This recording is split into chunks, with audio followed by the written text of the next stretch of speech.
A lot of issues have already been raised this morning, and I think probably everybody has ideas they would like to communicate. We will be somewhat packed this afternoon. I will just speak for 20 minutes, and so the last 10 minutes, it's either questions or comments or anything else. We need to create some space for everybody, but there's so much demand on this conference that there's not a lot of open space.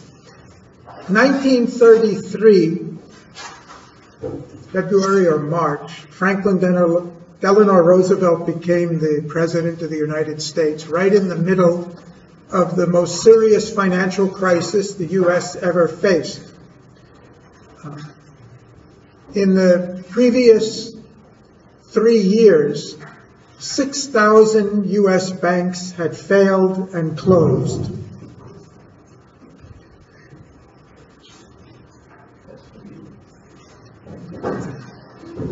6,000 banks had failed and closed within 3 years. The Reserve Bank and economists had tried every conceivable policy that they could think of at that time, and nothing had stemmed the intensity of the crisis. Americans were lined up at their banks every day to withdraw their money before their banks also failed.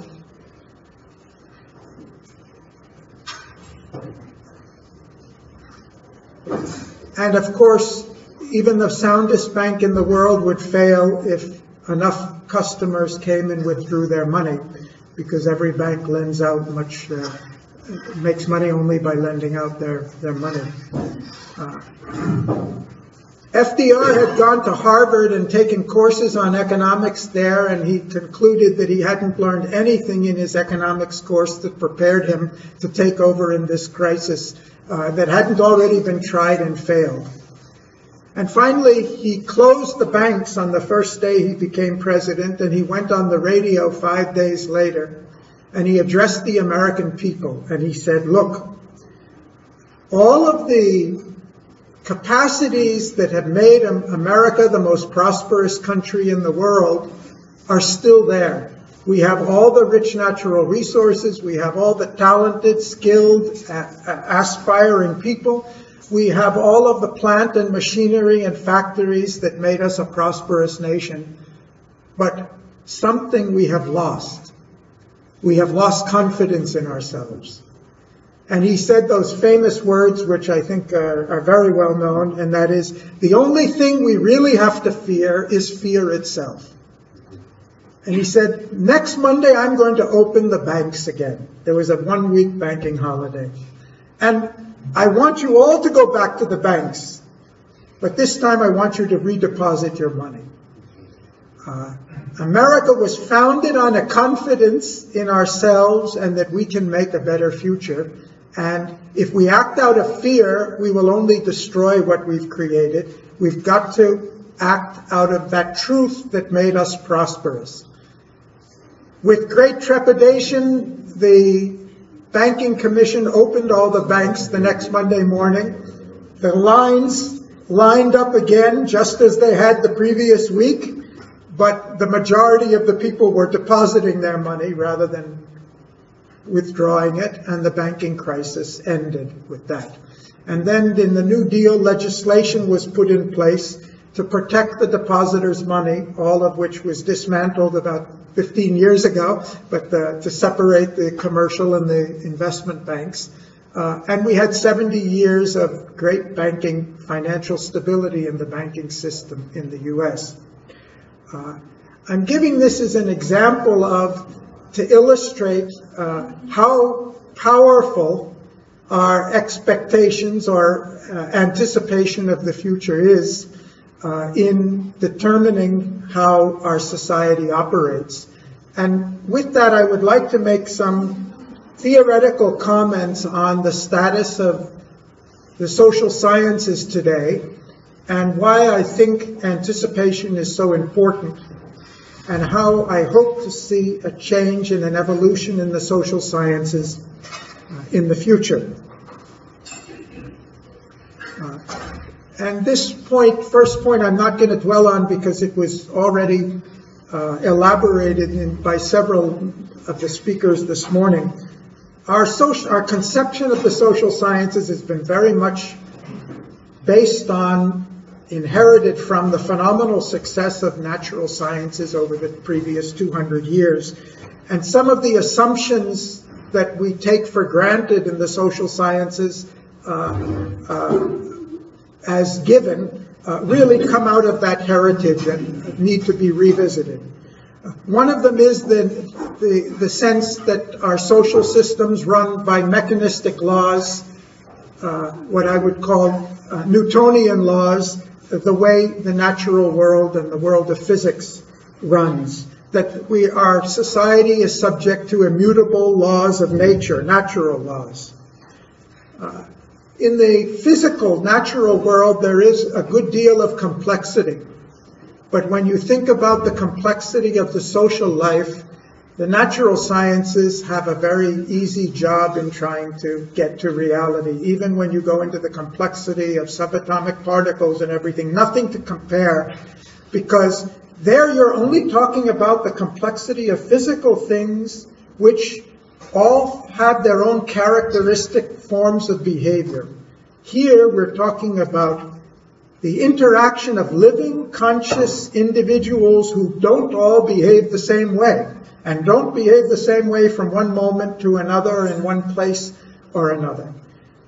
So we have a life reality and we have a mental consciousness that distinguishes us from the subatomic particles or the elements, which is often neglected when we try to look at social sciences in terms of statistical averages and so forth.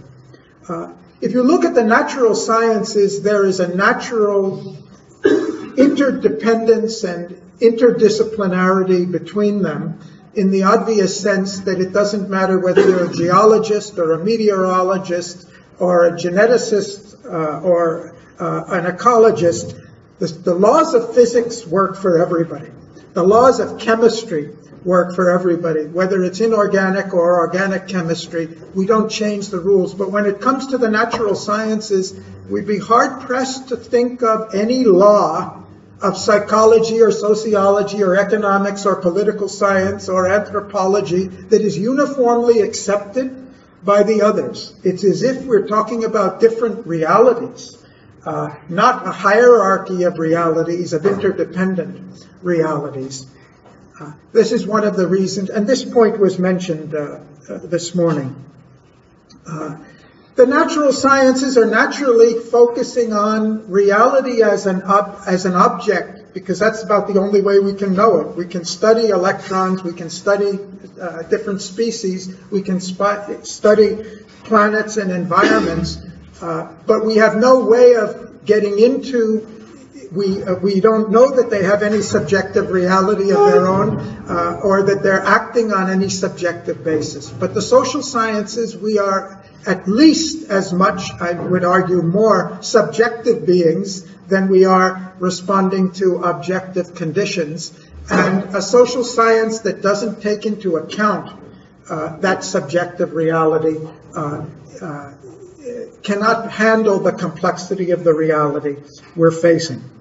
The natural sciences, and again these points were spoken this morning, is essentially deterministic to the, leaving out quantum mechanics, but essentially is looking at the forces and factors and conditions of the past that have determined the present and are going to determine the future.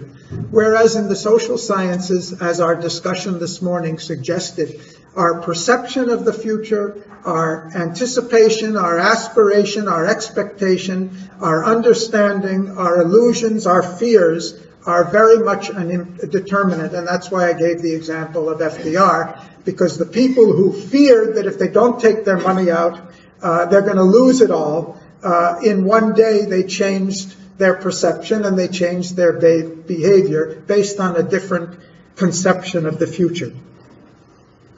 So what we have been doing within the World Academy is been asking ourselves, can we conceptualize a new paradigm in the social sciences, which we would call a transdisciplinary social science, that would overcome what we see are the limitations of basing ourselves entirely on a heritage from the natural sciences.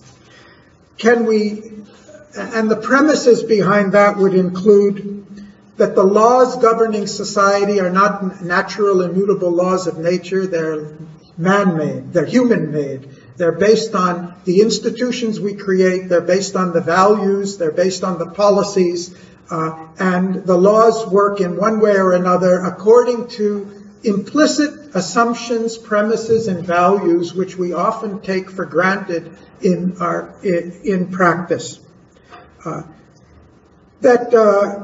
We believe if we go below the level of disciplinary fragmentation or separation, that there is a common basis. There are common principles that would be relevant to all the social sciences. And one of the things that excites us about anticipation is because the very fact that we're having this conference illustrates the fact that here's a topic where we can all talk together. We all have something to relate to this topic of human perceptions in time and our understanding of the future and its impact on the present and on future outcomes.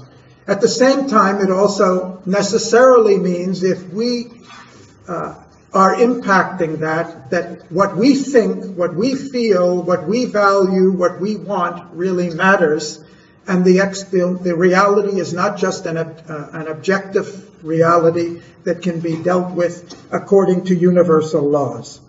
I mentioned this morning, and this example of FDR, along with the one I mentioned of Churchill and Gorbachev, also suggests the fact that we cannot treat every individual as similar, that every individual, being a conscious person, is capable of unique responses. Some of those individuals are actually helping us map the future and change that future.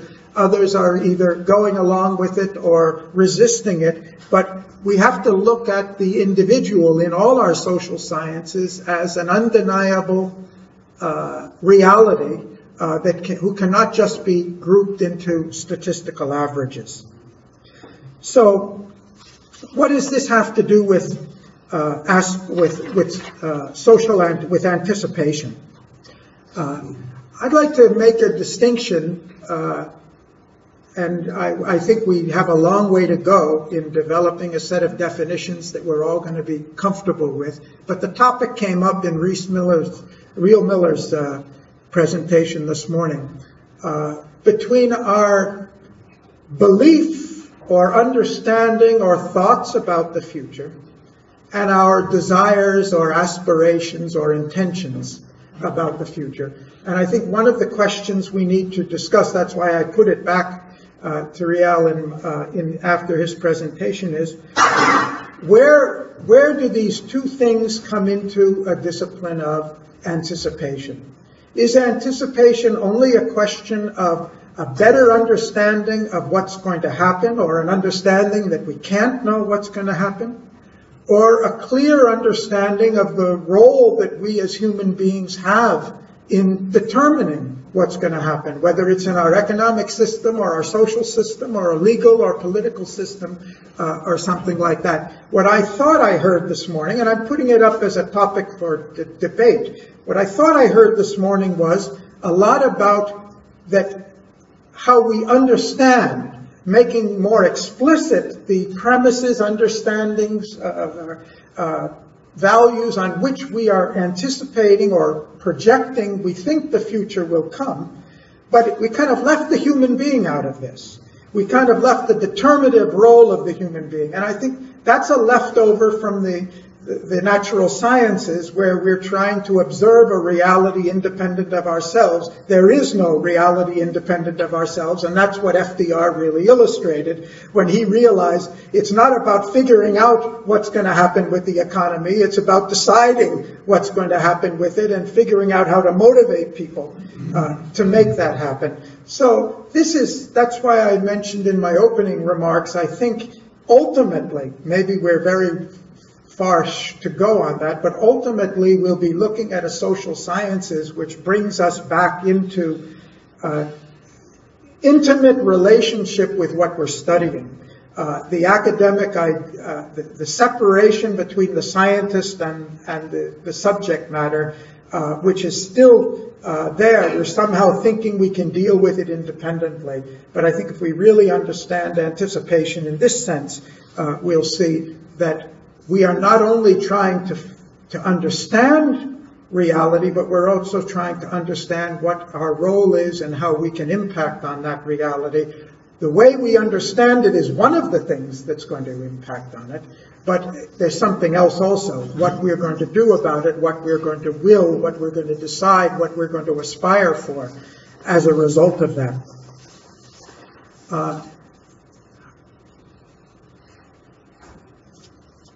One of the topics which we have not gone into yet is the role of values. In the World Academy, we've been trying to really understand what is this thing we call values and what is its impact on, and you're going to tell me I have 2 minutes left, right? 5 minutes left. Okay, thank you.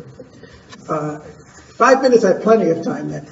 In 1861, Franklin D. Roosevelt became the President of the United States, and with immediately, in fact, before he could after his election and before he could get to the White House, the southern states withdrew from the Union and declared themselves as an independent confederacy. I guess you'd call it an act of anticipation, because they anticipated that once he becomes president, that he's going to move to reduce or eliminate the spread of slavery not in their states, but in the new territories that had not yet become states, and they were trying to get them to adopt slavery too. When you look at it historically, it looks so bizarre when you see from a historical perspective that 13 states really thought they were ready to die for the preservation of slavery. And if you look it up in the Wikipedia and you look at the history of the abolitionist movement, you can see from 1700, that is 160 years earlier, virtually every year, there was a significant movement in the world, most of them in Europe, but not exclusively in Europe, some in the US as well, where countries first abolished the slave trade, second, abolished slavery at home. Third, abolished slavery in their own colonies. So if you look at it historically, the idea that people should be free looks like it was inevitable. It looked like the movement for freedom was inevitable.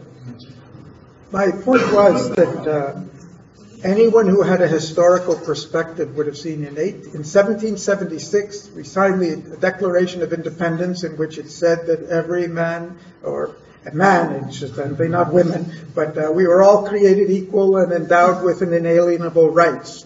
Of course, half of the people who signed the Declaration of Independence were slaveholders. But they all knew that slavery had to go. Many of them were anxious. Washington decreed that at his death all the slaves would be freed, and so forth and so on. But how could these people have 70 years later been thinking about trying to preserve slavery and extend it somewhere else? So there was a deep driver here that was very powerful. And there was a movement. We can call it the value of freedom and equality. You can call it by whatever name. You can trace it. Even in Russia, slavery had been abolished before in the U.S. Even in India, there had been legally, at least, elimination of indentured. It took 100 years more for the American Civil Rights Movement to make real a lot of what was decided by the Civil War. It took longer for apartheid to be ended in South Africa. But what is this thing that we call a value? If it isn't an aspiration that's been accepted by humanity, that is gradually growing in power, we may accept it mentally before we accept it physically. I may know, yes, everybody should be free, but I have a certain advantage with things the way they are. But if we look historically, we see there are deep drivers that have been realizing themselves, that have been working themselves out. And it'd be very interesting to look at history in terms of what those deep drivers are, and see how that relates to the topic of anticipation.